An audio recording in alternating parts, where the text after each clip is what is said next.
Salut à toi qui regarde cette vidéo. Dans cette capsule, je voulais parler d'un sujet qui m'a été, on va dire, soumis un petit peu involontairement il y a déjà quelques semaines, on va dire, au cours d'une conversation téléphonique avec une personne. Alors j'ai beaucoup de respect pour cette personne, j'ai vraiment beaucoup de joie à l'avoir au téléphone et tout, il n'y a absolument aucun problème. Et je voulais surtout qu'elle comprenne que je n'ai absolument rien contre elle si jamais elle se reconnaît dans la description du coup, de cette capsule. Voilà.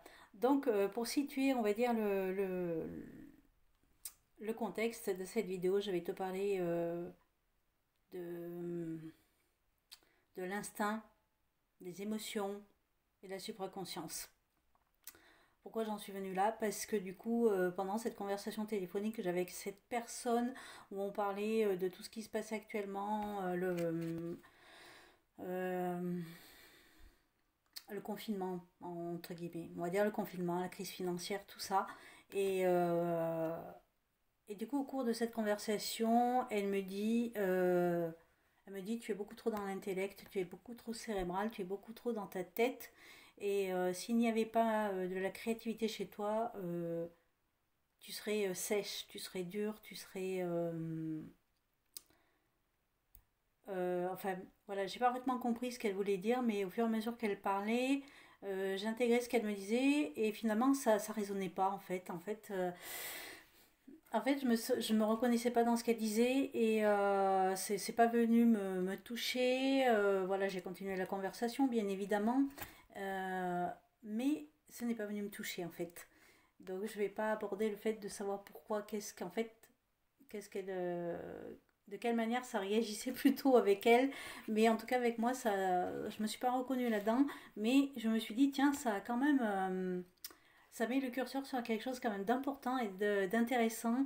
J'ai l'impression qu'il y a une sorte d'amalgame entre, on va dire, être dans l'instinct, c'est-à-dire être inspiré, et l'émotionnel. Peut-être parce que justement, il y a cette image qui est vraie aussi, hein, que les artistes sont souvent créés, on va dire, créent des fois leurs meilleures œuvres, ou leurs plus belles œuvres, justement quand ils sont comment dirais-je, quand ils sont fracturés de l'intérieur. Je sais pas comment on peut l'expliquer ça. En fait, c'est quand on n'est pas bien, quoi. Quand on vit une situation qui vient vraiment nous perturber de l'intérieur, on dirait que c'est peut-être à ce moment-là finalement qu'on va créer quelque chose de l'ordre du génie, parce que justement peut-être qu'il y a toute cette émotion qui transpire dedans et qui va venir toucher l'inconscient des gens. Donc ça vient peut-être de là. Donc je me suis dit, bah tiens, je vais réfléchir à tout ça. Et donc à quel moment en fait je suis dans l'instinct? Pour moi, quand je suis dans l'instinct, c'est vraiment quand je suis dans l'instant. C'est-à-dire qu'il n'y a pas de réflexion mentale, il n'y a pas de est-ce que c'est bien, est-ce que c'est pas bien, est-ce que... Non, donc à quel moment je suis dans l'instinct? Ça va être par exemple je mets une musique et je danse. Et je me pose pas la question de savoir si de la manière dont je danse c'est bien. Je me pose pas la question de savoir si c'est un rythme ou pas. De la même façon si je décide de chanter, je sais que je chante comme une casserole. Mais je me pose pas vraiment du coup la question à ce moment-là parce que en fait je vais pas faire The Voice quoi, on est clair. Donc à ce moment-là, je veux dire, je suis vraiment dans l'instinct. À d'autres moments, quand je suis dans l'instinct, c'est quand par exemple je suis traversée par une phrase, une citation, quelque chose, voilà, paf, je ressens le besoin de l'écrire. Et bien là aussi, ça va être du domaine de l'instinct. Il n'y a pas une réflexion derrière. Ou par exemple, quand je ressens le besoin d'aller sur mon ordinateur, ouvrir mon Photoshop et me mettre à faire des créations, faire par exemple un oracle ou quoi que ce soit. Je veux dire, au moment où je conceptualise mon image, je ne suis pas forcément dans la réflexion. Je suis plutôt dans, hop, je fais. Des fois, après, justement, quand je passe au stade de la réflexion, je me dis, non, pas vraiment. Ou des fois, je me dis, waouh, ah ouais, quand même, j'ai réussi à faire ça. Donc, on va dire qu'à ce moment-là, justement, je suis du coup vraiment dans l'instant, dans le présent. Et du coup, je prends là ce qui me traverse, boum, voilà. À quel moment du coup je suis dans l'émotion? Et ben ça va être justement face à des situations, Ça peut être en regardant une émission à la télé, ça peut être en écoutant quelque chose, une vidéo, quelque chose, ça va venir me toucher, ça va venir résonner quelque chose en moi. Et là, du coup, j'accueille et je me dis, ok, qu'est-ce que c'est qui vient résonner, qu'est-ce que ça vient me dire. Et en fait, je me suis rendu compte quand même, j'ai envie de dire presque à 95% quand je suis touchée par, j'ai envie de dire par une émotion. J'aime pas trop catégoriser les choses, mais on va quand même parler, on va dire, d'émotions positives ou d'émotions négatives. Et quand je suis touchée par des émotions, on va dire, d'ordre négatif, c'est quasiment, c'est quasiment à 95% des émotions en lien avec je dirais une forme de nostalgie. Donc c'est souvent quand même lié enfin, à de la peine, à de la tristesse. Et je me rends compte que c'est souvent en lien avec un deuil qui ne se fait pas. Quand je parle de deuil, ça peut être bien sûr des deuils de situation, des deuils, mais là je vais plutôt parler que c'est des deuils de personnes, on va dire, et que c'est des deuils qui du coup en fait ne se font pas parce qu'il manque une pièce dans le puzzle. Donc du coup, on a du mal à le faire ce deuil. Parce que pour pouvoir faire un deuil, justement, il faut que toutes les pièces elles soient là. Et c'est là qu'on comprend que lorsque des personnes perdent quelqu'un de leur famille, euh, une disparition par exemple, où on ne retrouve pas la personne et au bout d'un certain temps on va déclarer que cette personne elle est décédée, ou une personne qui a été enlevée, ou une personne ou qu'on ne retrouve pas le corps ou tout ça, et ben on se rend compte qu'il manque une pièce dans le puzzle. Et donc du coup pour pouvoir faire le deuil et pour pouvoir sortir de l'émotion, et voilà, il va falloir la trouver cette pièce. Donc voilà comment on va dire l'émotion elle vient me traverser, et c'est souvent lié du coup à des situations qui sont des situations qui n'ont pas trouvé de finalité. Voilà, après je me rends compte que je suis très rarement traversée par la colère.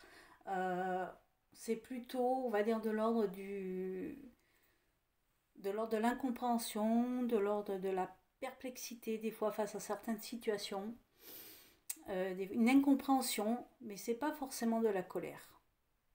Donc voilà comment ça se joue au niveau de l'émotionnel pour moi.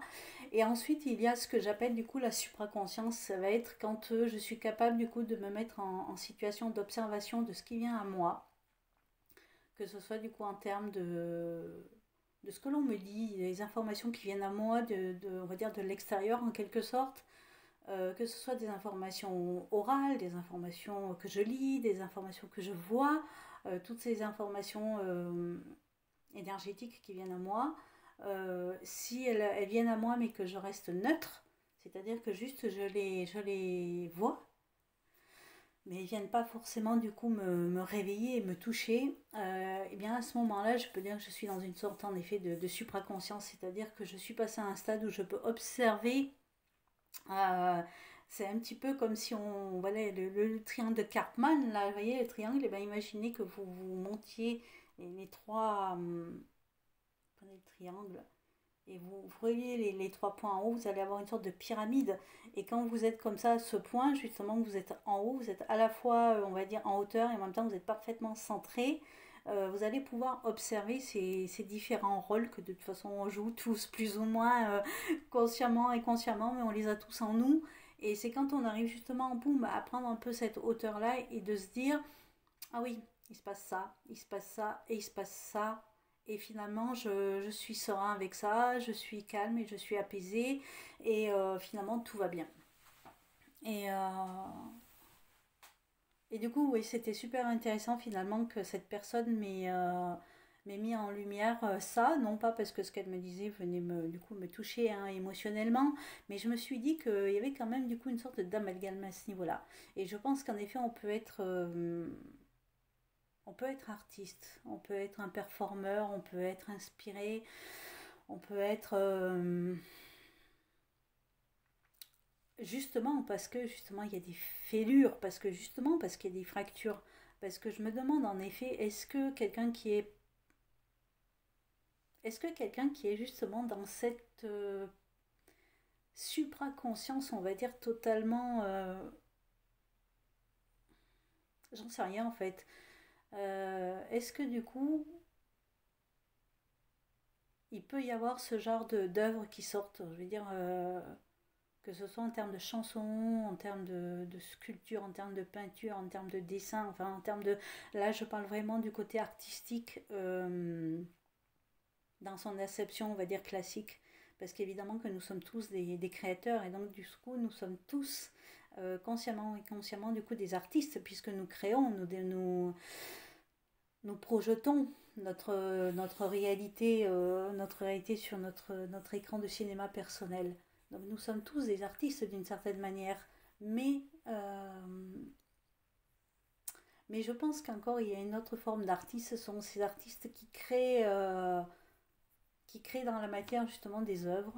Euh, on peut ressentir en étudiant peut-être leurs chansons, en étudiant leur, leur performance, on peut se rendre compte justement de la fracture qu'il y a à l'intérieur.